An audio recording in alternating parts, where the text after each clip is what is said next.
வணக்கம் நண்பர்களே. இன்னைக்கு வந்து பார்த்தீங்கன்னா, நம்மளோட யூடியூப் சேனலை பார்த்துட்டு கேரளாவிலேருந்து நம்ம சிஷ்யர் ஒருத்தர் வந்திருக்காரு.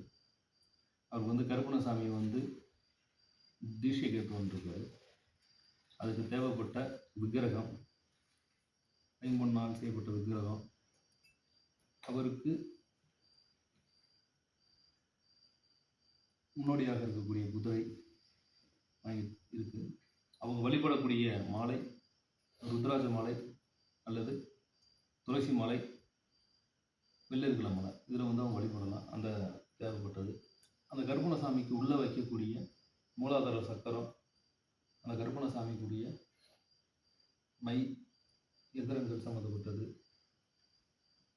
உயிர் கொடுக்கக்கூடிய சிவனார் விந்துன்னு சொல்லக்கூடிய பாதரசம், இதுகளை ஃபுல்லாக வந்து இந்த கருப்பணசாமிக்கு வந்து உள்ளே வந்து பார்த்திங்கன்னா அடிபாகத்தில் ஹோல்ஸ் இருக்குது. இதில் வந்து நம்ம முறைப்படி அதுக்குரிய எந்திரங்கள் எல்லாத்தையும் வச்சு சீல் பண்ணி அஷ்டபந்தனம் மருந்து உண்டை இதுக்குள்ளே அதில் ஊற்றிட்டு இந்த கருப்பணசாமி ஆடுறாங்க, அவங்க குறி சொல்கிறாங்க அப்படின்னு சொன்னால், நான் பல பதிவில் சொல்லியிருக்கேன். அதை சிலையை தூக்கி நம்ம வச்சு செய்ய முடியாது. இப்போ வந்து கருப்பணசாமி ஆவகணம் பண்ணியிருக்கோம்னு நம்ம சாமி வந்து ஆடும்போது இந்த விக்கிரகத்தை வச்சு நம்ம ஆட முடியாது. அப்படின்ற போது அவருக்குரிய ஆயுதமான அந்த அருவாயில் வந்து இந்த ஹோல்ஸ் இருக்குது பார்த்தீங்கன்னா, இதுக்குள்ளே வந்து நம்ம அதுக்குரிய பொருள் எல்லாத்தையும் வச்சு அவங்களுக்கு நம்ம கையில் கொடுத்துட்டோம்னா, இந்த அருவாயில் வச்சு கொடுத்தா என்ன செய்யும் பார்த்தீங்கன்னா, அவங்க குறி சொல்லும் போதோ இல்லை ஆடும்போதோ இந்த அருவாயை கையில் பிடிக்கும்போது அந்த வைப்ரேஷனும் அந்த தெய்வத்தோட அனுகிரகம் என்பது முழுசாக கிடைக்கும். ஏன்னா இதுக்குள்ளே வந்து அந்த கருப்பணசாமியோட மூளை எந்திரங்கள், அது தேவைப்பட்ட வேறு இன்னும் சில பொருட்கள்லாம் உள்ளே வச்சு நம்ம அதை சீல் பண்ணிட்டோம் அப்படின்னு சொன்னால், இந்த கையில் வந்து இந்த ஆயுதத்தை இப்படி பிடிக்கும்போது, இப்படி பிடிச்சி இப்படி ஆடும்போது அவங்களுக்குள்ள அந்த வைப்ரேஷனும் அந்த தெய்வத்தோட அனுகிரகம் என்பது முழுமையாக இருந்துக்கிட்டே இருக்கும்.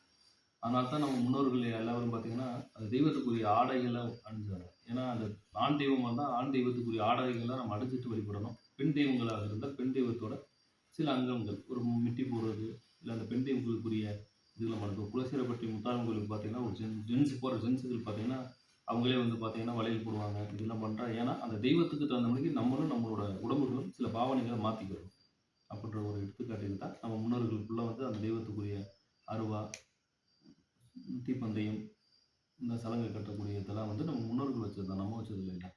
அப்போ நம்ம முன்னோர்கள் எல்லாமே அந்த தெய்வத்தை சார்ந்து வாழ்ந்தனால தான் இன்னைக்கு இருக்கக்கூடிய எல்லா பேருமே நம்ம இப்படி ஒரு வழிபாடுகள் பண்ணிக்கிருக்கோம். என் முன்னோர்களை யாருமே காமிக்கலன்னு தெரிஞ்சால் நம்மளுக்கு அருவான்றது என்னன்னு தெரியாது. இது ஒரு ஆயுதமாக முன்னோர்கள் வழிபட்டாலும் இந்த கருப்பணசாமிக்குன்னு ஏன் கையில் கொடுத்துருக்காங்கன்னு சொன்னால், இதெல்லாம் வந்து அந்த வழிபாடு முறைக்கு முக்கியமான ஒரு மூலப்பொருட்கள்.